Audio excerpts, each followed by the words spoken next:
Good morning and welcome to another vlog and to be continued.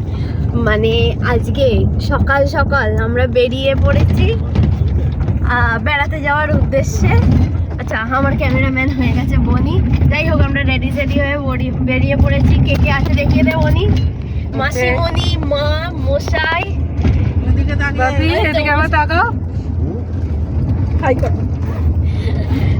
আর আমার cameraman এখন ছিল বনি, আরো একজন আছে। আমরা তাকে রিসিভ করতেই যাচ্ছি দিদু। তো আমরা সকাল সকাল দারুণ লাগছে, দেখ শীতের কুয়াশা হয়ে আছে মাঠের ধারে। তো এখন যাচ্ছি দিদুনকে আনতে, নিয়ে গাড়িতে তুলে আমরা সোজা চলে যাবো। বলে দেবো এখন বলি, বলে দে। বিষ্ণুপুর, জয়রামবাটি, কামারপুকুর। আজকে লম্বা প্ল্যানিং, লম্বা ট্যুর। তো চলো যাওয়া যাক, আর তোমরাও আমাদের সাথে চলো।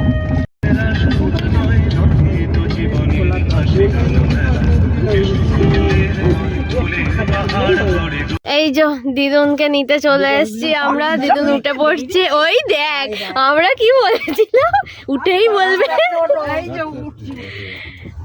মামার বাড়ির সামনে চলে এসেছি। এই যে দিদুন উঠে পড়েছে।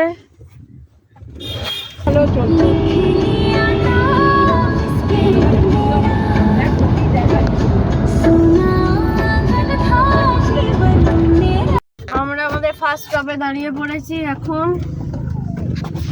সবাই নামবো। এই যে পুরো ঘুমিয়ে গোটা রাস্তাটা এলো, যা তা করে গেছে সারা গাড়িটাই ঘুমোতে ঘুমোতে সেই তো। মনটা রেখে চলে যাচ্ছি। আমরা দাঁড়িয়েছি রাজপুত ধাবা। এখন ব্রেকফাস্ট করব, ব্রেকফাস্ট করে তারপর আবার গাড়ি স্টার্ট দেবে। চলো, ব্রেকফাস্ট এসে গেছে। আমরা খাচ্ছি আলুর পরোটা, দিদুন খাচ্ছে রুটি, আর সমস্ত কিছু রয়েছে ওখানে রয়েছে। ও খেয়ে দিয়ে আবার গাড়িতে উঠবো আর জার্নি আবার গাড়িতে শুরু করবো। রে, কেমন লেগেছে রে খাবার? টপ নচ খাবার, যেরকম আলুর পরোটা ছিল মানে প্রতিটা আইটেমই আমার তো খুব ভালো লেগেছে। তোমার কিরকম লেগেছে? তরকারিগুলো টেস্টি হয়, যদিও অনেক অনেক খাই না, অল্প অল্পই খাই। অনেক খাই, তোমার অনেক পেটে ধরা হয়েছে।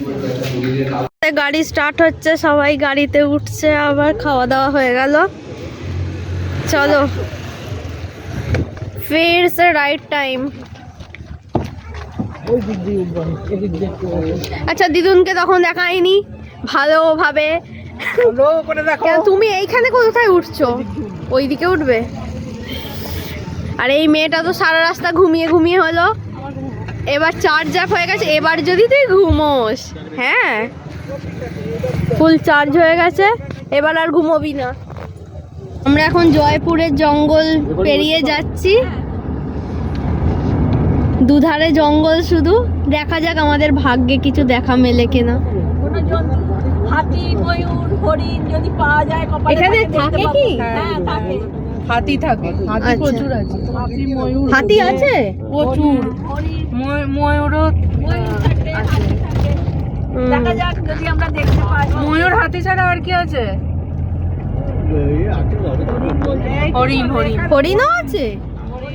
আমাদের কপালে নেই, আমরা সেটাই। আর আমরা যে গাড়িতে স্পিডে যাচ্ছি, আরোই না দেখারই চান্স। এত দিনের বেলা পাওয়া যাবে না, রাত্রিবেলা হলে তুমি দেখা যাবে। কিন্তু অনেকটা ঘন জঙ্গল। আর আগে এখানে ডাকাত পড়তো তো, এখানে জয়পুর জঙ্গলে ডাকাত এই গল্প শোনা আমাদের। মানে সত্যি হতো। ক বছর আগে অবধি হতো, মানে হতে শুনেছি। ওইটা বন্ধ করে দাও এবার। ওইটা বন্ধ করো। হ্যাঁ বলো, গল্পটা বলো। আমরা কোটাস ক্লাব থেকে এসে আমরা যাচ্ছি মুকুটমণি। এদিকে দেখ, এদিকে তাকিয়ে বলো। মুকুটমণিপুর ফিশ করতে যাচ্ছি।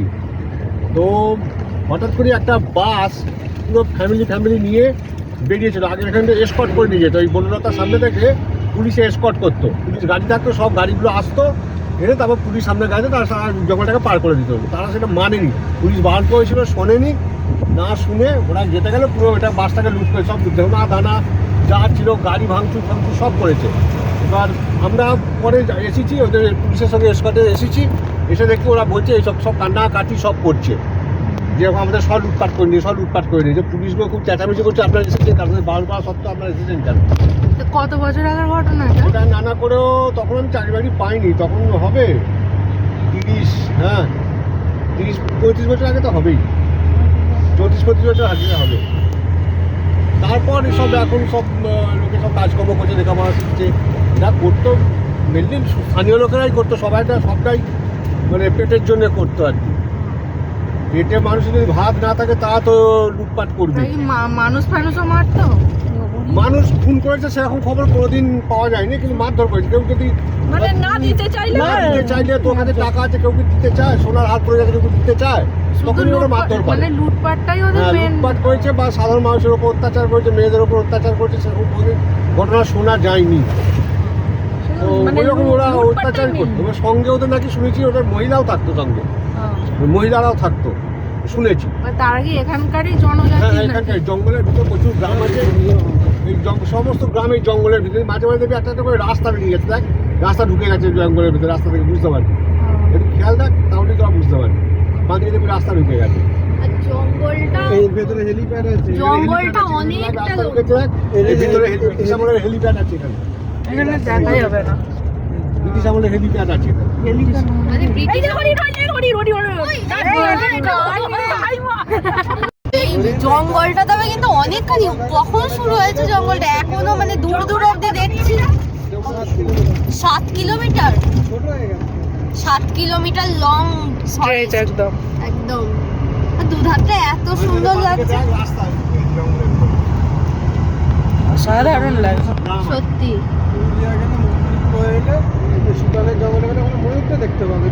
আমরা বিষ্ণুপুর রিসর্টে এখন চলে এসেছি, টুরিস্ট লজ, ঠিক আছে। আর জাস্ট এসে আমরা দাঁড়ালাম, বনি আর মশাই গেছে ভেতরে। আমরা এখান থেকে এবার ঘোরা স্টার্ট করব। এতক্ষণ আমরা জাস্ট লং ড্রাইভ করে এলাম, আফটার আ লং ড্রাইভ এবার আমরা ঘোরা শুরু করব বিষ্ণুপুর থেকে। এটা দেখা শুরু হয়ে গেছে। কেমন লাগছে বলো তোমরা? এখনো ঘুরলাম না তো কিছু। না, যেইটুকু লং ড্রাইভে এলে এতক্ষণ, সেটা কেমন লাগলো বলো দিদুন? ভালোই লাগলো।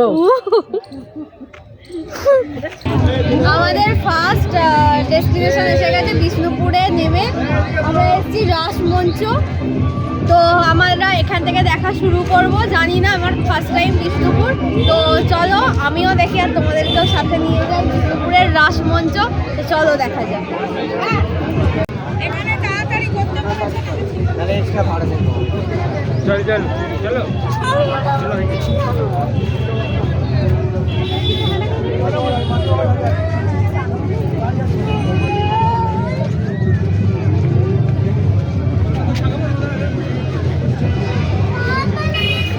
এই রাস মন্দিরটায় মানে আমি যেইটুকু ইনফরমেশান পেলাম, আমি জানি না ভুল কি ঠিক, টোটাল 108টা এরকম দরজার মতো রয়েছে। এইভাবে টোটাল 108টা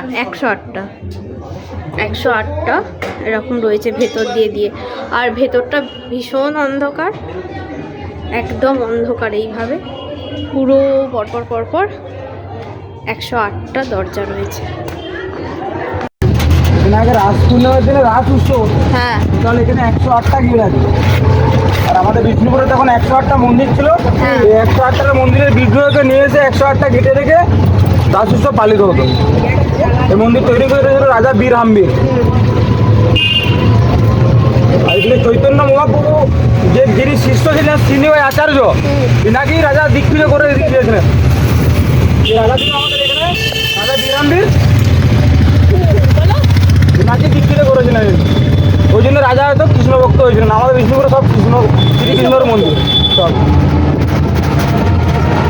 এরপর আমরা কি মন্দির যাচ্ছি? আমরা এরপর মদন মোহন মন্দিরে যাবো। এখানে আজও পুজো পাঠ আজও হয়, এই মন্দিরে রাস রাসও হয়। আচ্ছা। এখানে বিষ্ণুপুরের যে টেরাকোটার মন্দিরের যে সমস্ত আঁকাগুলো আছে, টেরাকোটার যে কাজ, এইগুলোই আমাদের হচ্ছে বিষ্ণুপুরের যে স্বর্ণচুরি কাপড় বা বালুচুরি কাপড়, তার উপরে এই ছবি নকশাগুলো তোলা হয়েছে। আমাদের আজকের আইটিনারির দ্বিতীয় স্পটে আমরা চলে এসেছি, বিষ্ণুপুরের, বাঁকুড়ার বিষ্ণুপুরের মদনমোহন মন্দির। এই যে সেই মন্দির।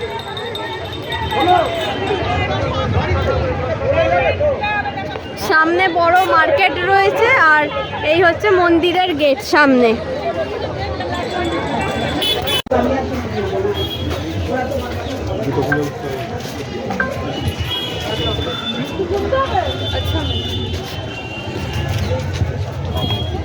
ধুতি খুলতে হবে।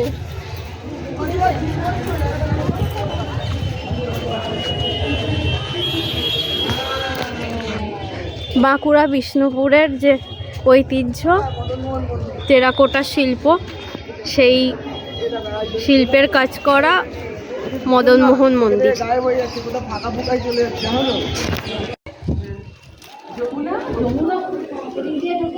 মন্দিরের গেট এখন বন্ধ রয়েছে, তবে আমরা এখন 4-5টা ঘুরছি মন্দিরের পাশ দিয়ে। এই একদম ক্লোজলি দেখাচ্ছি বিষ্ণুপুরের যে শিল্প, টেরাকোটা শিল্প, খুব সুন্দর, মানে হাতের কাজ। আর ওই দিকের আর একটা পার্ট রয়েছে মন্দিরের, ওইখানেও রাধাকৃষ্ণের ছবি যতদূর আমি দেখতে পাচ্ছি রয়েছে। আচ্ছা, মন্দিরের সামনের গেটটা খোলা রয়েছে, আমরা পেছন দিক থেকে ঢুকেছিলাম।